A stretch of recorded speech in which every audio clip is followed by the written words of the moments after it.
ఎవరైనా రమేష్ అనే పేరు పెట్టుకున్నారా? ఎవరైనా శ్రీనివాసరావు శ్రీను అనే పేరు పెట్టుకున్నారా? రమేష్ కుమార్ అనే పేరు పెట్టుకున్నటువంటి వారికి ఆ యొక్క లక్ష్మీదేవి అమ్మవారు అనగా ఒక మహావిష్ణువు మీకు తప్పకుండా ఈ యొక్క వైకుంఠ ఏకాదశి నాడు, ముక్కోటి ఏకాదశి, వైకుంఠ ఏకాదశి, మరి ఆ రోజు నుండి మీ దశా దిశ తిరగబోతుంది. ముఖ్యంగా రమేష్ కుమార్, శ్రీనివాసరావు శ్రీనివాస్ అనే పేరు పెట్టుకున్నటువంటి వారు ఎవరైనా కూడా మీరు ఖచ్చితంగా ఏం చేయాలంటే ప్రొనౌన్సియేషన్, ఇలాంటి ప్రొనౌన్సియేషన్ ఉన్నటువంటి వారు స్వామివారిని మహావిష్ణువు ఉత్తర ద్వార గుండా దర్శనం చేసుకోండి.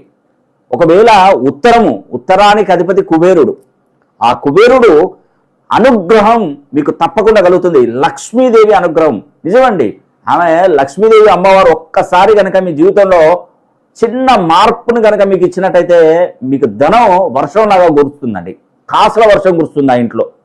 మీరు అనుకోవచ్చు, నా జీవితం ఇంతే, నా లైఫ్ ఇంతే, భగవంతుడు ఏమీ ఇవ్వలేదు, నా తల్లిదండ్రులు సంపాదించిన ఆస్తులు లేవు, నేను సంపాదించింది లేదు, వాడికంటూనో వాళ్ళ తల్లిదండ్రులు సపోర్ట్ ఉన్నారు, నాకెవరు సపోర్ట్ లేదు అనే మాట మీ నోట్లో నుంచి రాకూడదండి. శ్రీనివాసరావు శ్రీనివాస్, రమేష్ కుమార్ ఈ పేరు పెట్టుకున్నటువంటి వారు కష్టజీవులు, కష్టాన్ని నమ్ముకొని బ్రతుకుతారు.